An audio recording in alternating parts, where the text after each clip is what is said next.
Bienvenue sur cette chaîne YouTube consacrée au procès contre Michael Jackson ayant eu lieu en 2005.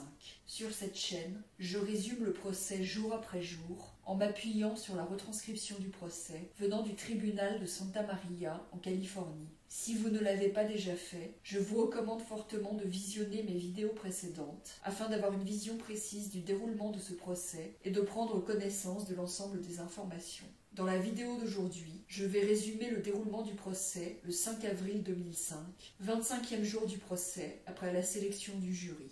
La journée commence avec la suite du contre-interrogatoire de Jason Francia.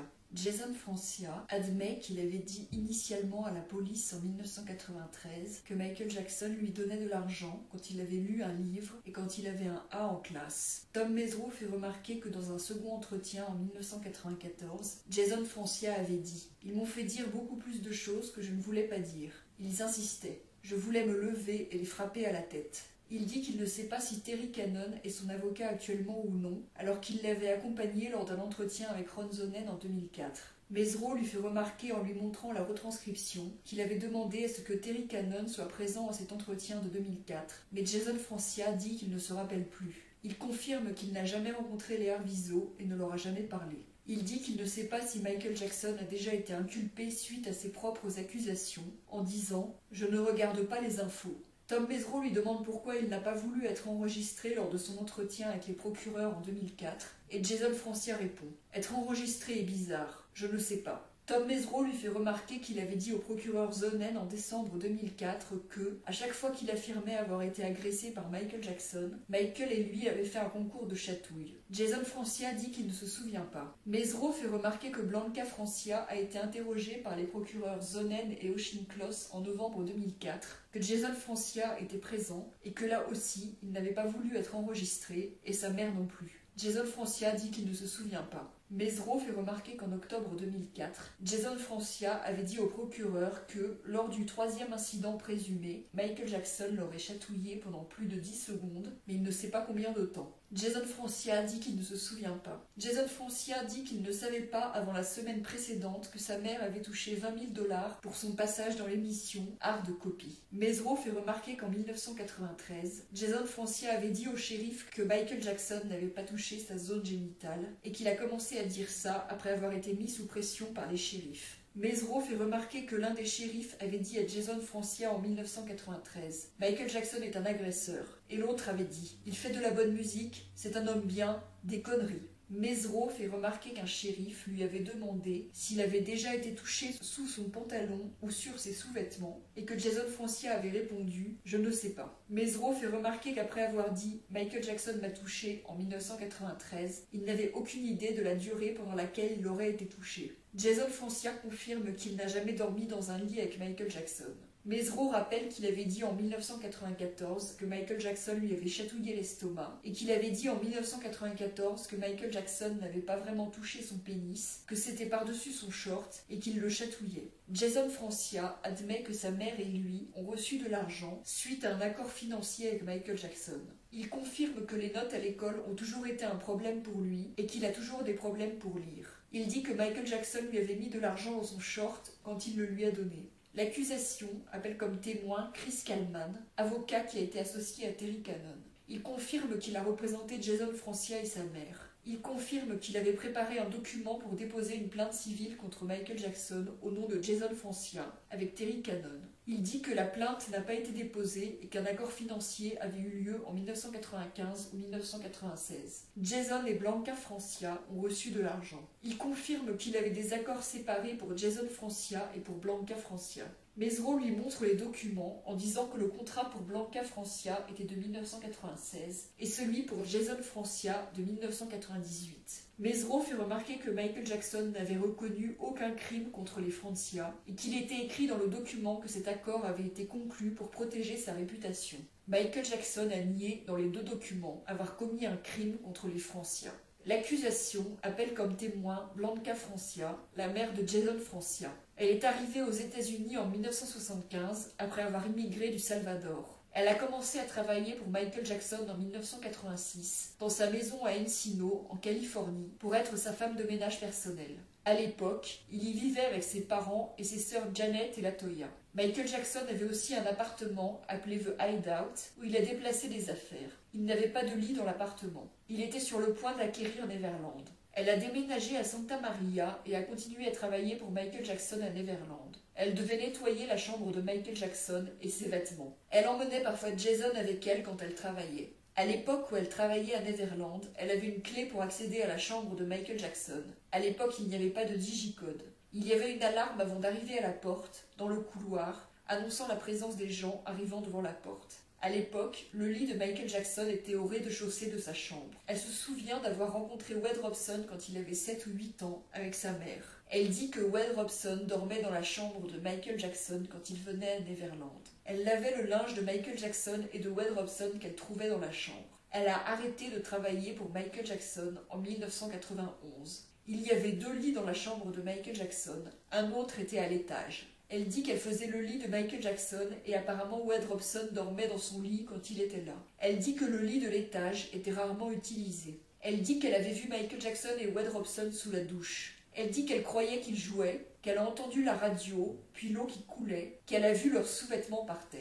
Elle dit qu'elle avait entendu leur voix pendant environ 1 minute. Elle dit que la vitre de la douche était embuée et qu'elle a vu 2 silhouettes. Elle dit qu'elle a pensé leur parler, puis a quitté la pièce. Elle dit qu'il n'y avait pas de lit dans l'appartement de Michael Jackson et qu'il dormait dans un sac de couchage. Elle dit que Michael Jackson avait donné 2 billets de $100 à Jason et que Jason lui avait dit que Michael avait mis l'argent dans sa poche de pantalon.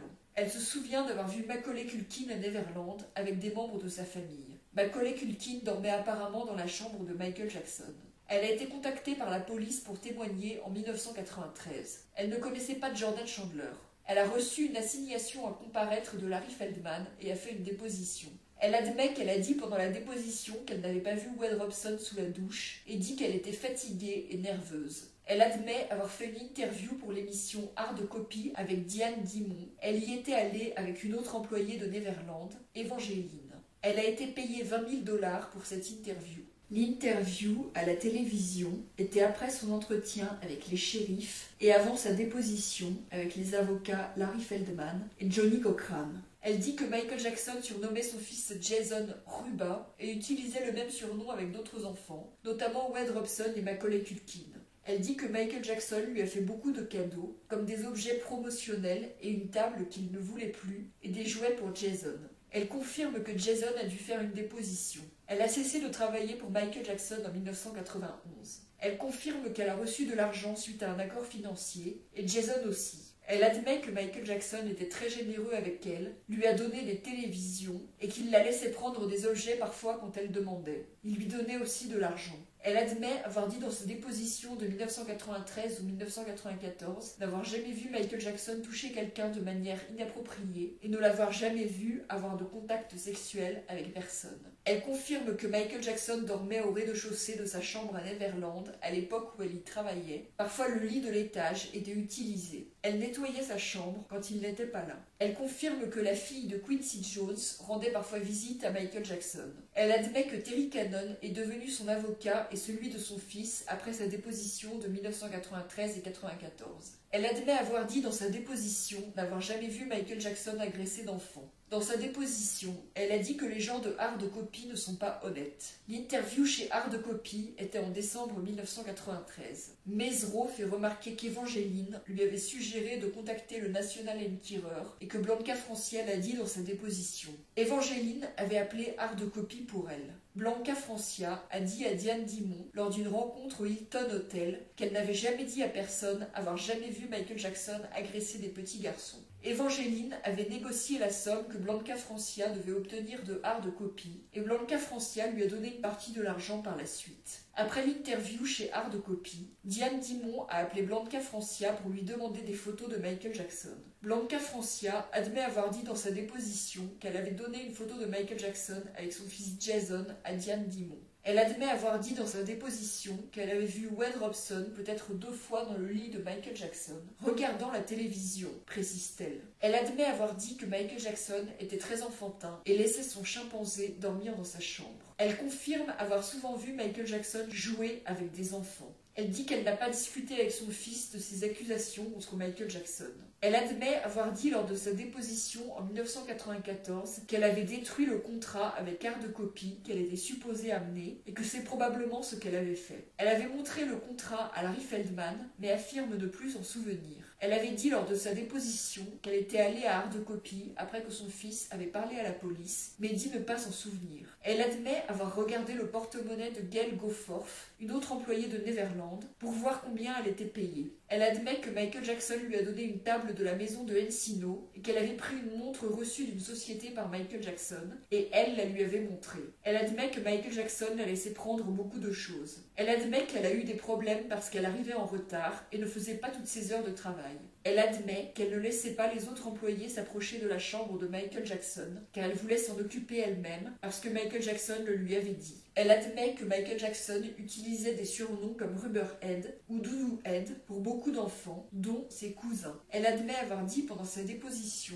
que sous la douche, elle voyait seulement une ombre à travers la vitre. Elle admet avoir dit pendant sa déposition qu'elle entendait seulement Michael Jackson rire. Après que Mesereau lui a montré sa déposition, elle admet qu'elle a vu une personne, Michael Jackson, sous la douche, en disant « J'ai entendu 2 voix ». Elle dit qu'elle entendait des rires et discussions, mais ne peut pas confirmer qu'il y aurait eu une deuxième personne sous la douche. Elle dit qu'elle ne savait pas que Diane Dimond allait lui poser des questions sur Michael Jackson pour Art de Copie et pensait que les questions seraient sur son travail pour lui. Elle dit qu'elle a vu 2 fois Wade Robson regardant la télévision au lit avec Michael Jackson. Elle dit que Wade Robson et Macaulay Culkin ne dormaient pas dans le lit de l'étage de la chambre. Elle confirme que les invités à Neverland s'installaient souvent sur le lit de Michael Jackson pour regarder la télévision et manger à n'importe quelle heure de la journée. C'est ici que se termine ce résumé de la journée de procès. Si vous voulez lire la retranscription du procès, vous trouverez le lien de la retranscription sous la vidéo. Si vous appréciez mon travail, je vous encourage à vous abonner, à liker la vidéo et à la partager.